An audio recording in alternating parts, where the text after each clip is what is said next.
فنان آخر ومغني عصيته داخل وخارج الولاية، داخل أقول حتى خارج الوطن، فنان يعزف بريشته، يعزف بلحنه بصوته، الفنان يزيد كورتلي. فليتفضل يقدم له التكريم السيد القائد من مجموعة الحي الوطني لولاية ميلا، تسويقا بهذا اللباس الجميل الذي صار به الوطن وحاج به جميع ولايات الوطن. يا زيد يا زيد يا زيد يا زيد يا زيد يا زيد يا زيد يا زيد.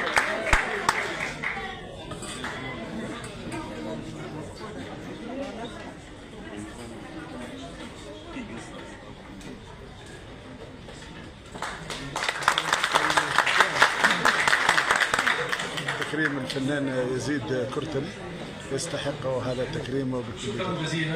قبل ان احيي الحضور احيي الغائب الذي حضر بيننا اليوم، الشهيد البطل الرمز علي معاشي. تحية الجزائر والمجد وخروج الشهداء من الأرض. ألف مبارك من جو التكريمات والفن والموسيقى. ألف مبروك يزيد كرتل على التكريم الجميل اللي تستاهلوا شعراء ولاية ميلا بلباسك التقليدي.